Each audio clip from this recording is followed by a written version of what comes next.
हे सो कैसे हैं आप लोग। जैसा कि मैंने आप सभी से कहा था कि आज 13 जनवरी है।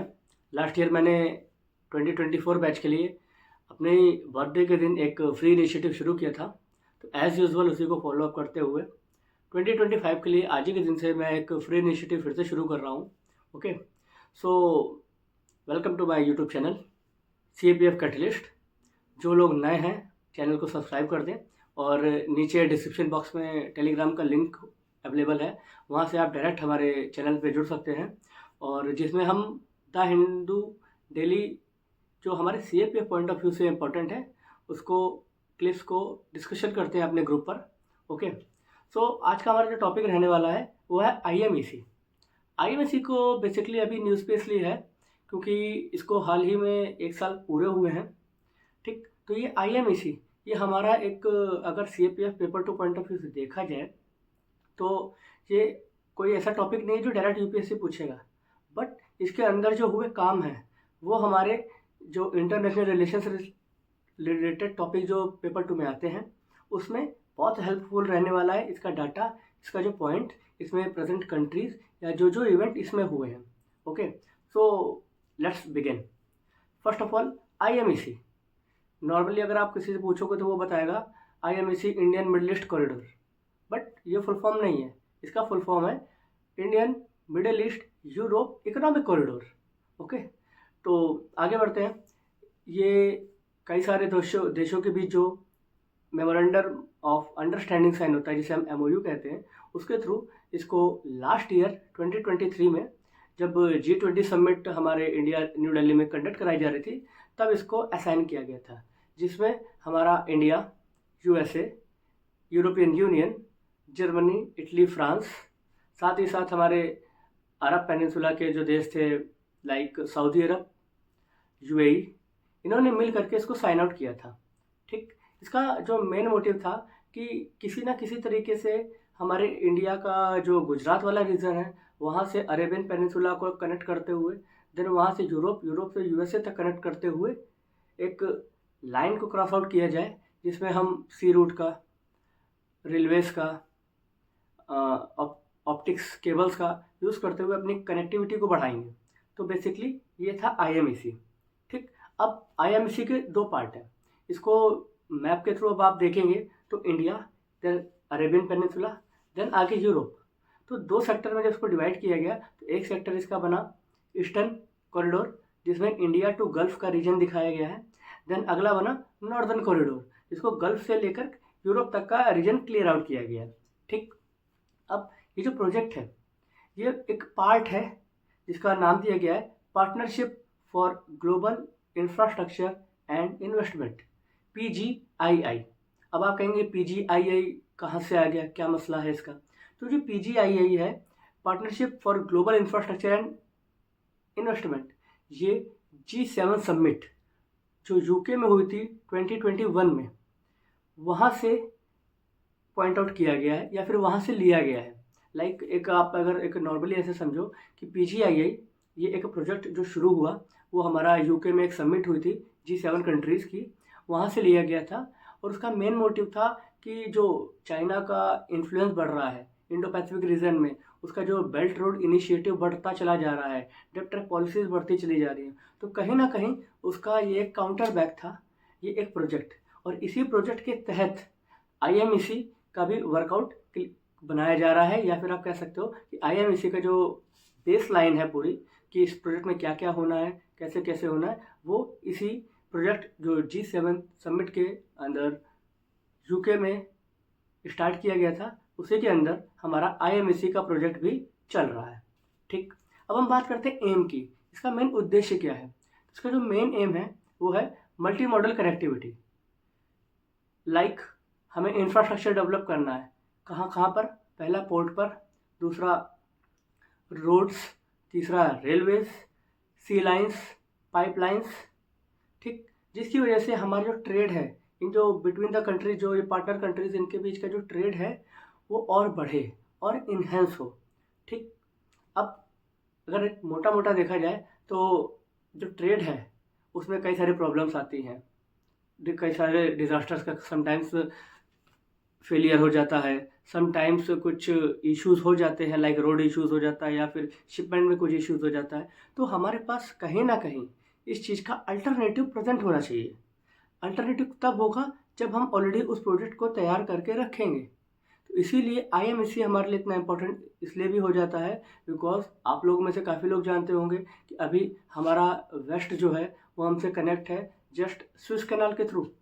मान लीजिए कोई डिज़ास्टर आता है और डिज़ास्टर में स्विस कैनाल चोक हो जाता है, तब हमारे पास अल्टरनेटिव कोई ऑप्शन अभी नहीं है, तो फिर से हमें वही 1498 वाला रूट अपनाना पड़ेगा कि वो अफ्रीका से नीचे नीचे होते हुए तब हम इंडिया तक कनेक्ट हो पाएंगे। तो ऐसा ना हो, बिकॉज आपको पता है आज वर्ल्ड कितना फ्रिक्वेंटली एक दूसरे से कनेक्ट है और एक दूसरे पर डिपेंड है। तो इस डिपेंडेंसी को, इस फ्रिक्वेंटली जो एक कनेक्शन है, ये ब्रेकआउट ना हो, इसको मद्देनज़र रखते हुए जो इंटरनेशनल कंट्रीज़ हैं उन्होंने आईएमसी के प्रोजेक्ट को डिसाइड किया। और कहीं ना कहीं अभी आप आगे पढ़ेंगे तो कहीं ना कहीं ये एक अल्टरनेटिव भी है आपके स्विस कैनाल का जो रूट है उसका भी। ठीक, अब अगर हम एक छोटी सी बात करें तो ये हमारे 2 से 3 रीजन को इसलिए जोड़ रहा है, इंडिया को अरेबियन पेनिनसुला से, अरेबियन पेनिनसुला को मेडिटेरियन रीजन से, और मेडिटेरियन रीजन को यूरोप, और यूरोप को यूएसए से। तो अगर आप अपने मैप में देखेंगे, सामने मैप को ओपन अप करिएगा तो आपको सिंपली दिखेगा कि जो वेस्ट से Suez canal Mediterranean region Red Sea से होते हुए इंडिया को कनेक्ट कर रही है, वो सिंगल पॉइंट ऑफ की लाइन जिस पर हम 70 to 80% डिपेंड है। अगर कहीं ना कहीं डिपेंडेंसी चोक आउट होती है तो फिर हम क्या करेंगे? दैट्स वाई आज के टाइम पर हमें अपना सब्स्टिट्यूट, अपना अल्टरनेटिव रखना बहुत ज़रूरी है, वो भी इंटरनेशनल लेवल पर जहाँ पर ट्रेडिंग्स बहुत हाइप पे चल रही हैं। इसलिए आईएमसी बहुत इंपॉर्टेंट हो जाता है हमारे लिए। ठीक, तो आपको अगर पेपर 1 के पॉइंट ऑफ व्यू से बात करें तो आईएमसी की प्रेजेंटिंग कंट्रीज़, इसको आप अपने नोट्स में नोट डाउन कर लीजिएगा। आईएमसी का फुल फॉर्म प्लस आईएमसी में जो 2 कॉरिडोर है, एक ईस्टर्न कॉरिडोर, एक नॉर्दर्न कॉरिडोर।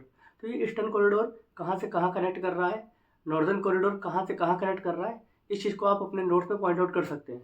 क्योंकि यूपीएससी पेपर 1 में ऐसे कॉन्सेप्चुअल क्वेश्चन करंट अफेयर से रिलेटेड पूछेगा, वहाँ पे आपको ये बहुत हेल्पफुल रहेगा।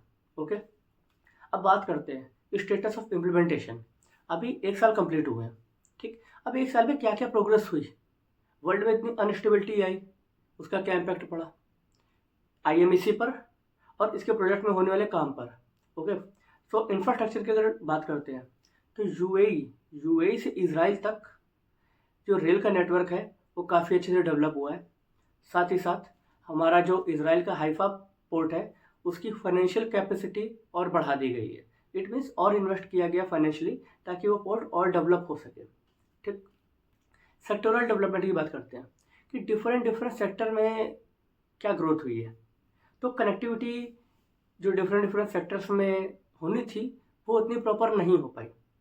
फॉर एग्जांपल जैसे क्लीन एनर्जी का export, undersea fibre, energy grid linkage, clean energy technology, इन सब चीज़ों पे कुछ खासा इफेक्ट दिखा नहीं है। उसका रीज़न यही है कि वेस्ट एशिया, आपको पता है Israel, Gaza trip, Iraq, Syria, Turkey, इनमें जो एक इंस्टेबिलिटी अभी क्रिएट हो रखी है उसकी वजह से इसका इस प्रोजेक्ट पर या फिर कह सकते हो आईएमसी पर बहुत खासा इफेक्ट पड़ा है। ठीक, तो ये एक बहुत रिस्ट्रेन या फिर कह सकते हो जो ये प्रोजेक्ट इतनी तेज़ी से चलना चाहिए उतनी तेज़ी से प्रॉपर नहीं चला है। ठीक है, बट इंडिया और यूएई ने अभी जो लेस इफेक्टिव है इंस्टेबिलिटी के मामले में, उन्होंने एक प्रोसेस को सेटअप किया जिसका नाम रखा वर्चुअल ट्रेड प्रोसेस, VTP। ठीक, VTP को इन्होंने, एक मिनट रुकिएगा, सॉरी, वर्चुअल ट्रेड कॉरिडोर, मतलब कि भारत और यूएई ने इसको लॉन्च किया। ठीक, इसका जो मेन एम था वो एम ये था कि हमारा जो एडमिनिस्ट्रेटिव प्रोसेस है, इंपोर्ट एक्सपोर्ट ट्रेडिंग का जो एडमिनिस्ट्रेटिव प्रोसेस है उसकी टाइम को रिड्यूस करना, प्लस लॉजिस्टिक और जो ट्रांसपोर्ट की कॉस्ट है उसको रिड्यूस करना, प्लस जो हमारा ईज़ ऑफ ट्रेड बिजनेस है या फिर ईज़ ऑफ डूइंग ट्रेड है उसको पुश करना। बिकॉज अगर कोई चीज़ कॉस्टली होगी तो कोई ट्रेड क्यों करेगा, प्रॉफिट नहीं होगा तो कोई ट्रेड क्यों करेगा। तो इन सब छोटी छोटी चीज़ों पे ध्यान देना, ये हमारा मेन मोटिव था जो कि इंडिया और यूएई ने मिल करके वर्चुअल ट्रेड कॉरिडोर के थ्रू कवर अप किया। ओके, अब इससे होगा क्या? इससे जो कंट्रीज़ आईएमईसी का पार्ट नहीं है, लाइक ओमान हो गया, कतर हो गया, तुर्की हो गया, इराक हो गया, तो जो आईएमईसी का पार्ट नहीं भी है, फिर भी उनके रीजन पर अगर कोई चीज़ अवेलेबल रहेगी तो वहाँ से, उस रीजन से उन देशों तक वो चीज़ एक्सपोर्ट इंपोर्ट हो सकती है। हो सकता है कोई चीज़ वहाँ से नियर बाई जो आईएमसी कंट्रीज़ है वहाँ पे आए, वहाँ से हमारे पास कनेक्ट होके आए, तो जो रीजनल कनेक्टिविटी है वो इंक्रीज़ हुई है। तो आईएमसी का ये एक बहुत अच्छा फ़ायदा है कि हमारे पास उस कॉरिडोर के थ्रू जो लोकल वेंडर्स हैं, जो लोकल की चीज़ें हैं, लोकल का इंपोर्ट एक्सपोर्ट है, इसमें काफ़ी ग्रोथ मिलेगी, ना सिर्फ फॉरेन कंट्रीज़ को, स्पेशली फॉर इंडियंस या फिर इंडियन मार्केट या इंडिया जो लोकल वेंडर्स हैं उनको भी।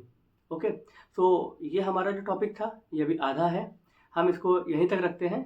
मिलते हैं आपको नेक्स्ट वीडियो पर, जिसमें हम डिस्कस करेंगे इसके चैलेंजेस, क्या हम सेफ्टी मेजरमेंट्स ले सकते हैं, या फिर क्या अदर इनिशिएटिव गवर्नमेंट्स के और इंटरनेशनल कंट्रीज़ के हैं जो इस कॉरिडोर को एक सक्सेसफुल मूवमेंट में एंड अप करने की तैयारी कर रहे हैं। ओके, और होप सो कि ये वीडियो आपको अच्छी लगी होगी। It's our first video, maybe थोड़ी बहुत अगर आपको प्रॉब्लम फेस हो रही हो तो उसके लिए आई एम एक्सट्रीमली सॉरी। अपने व्यूज़ कमेंट सेक्शन में ज़रूर दीजिएगा, आपको एक्सप्लेनेशन कैसा लगा, और आगे भी हम इस सीरीज़ को कंटिन्यू करेंगे। आपका लाइक, आपका सपोर्ट और आपका कंसिस्टेंट एफर्ट इस प्रिपरेशन में बस मुझे चाहिए।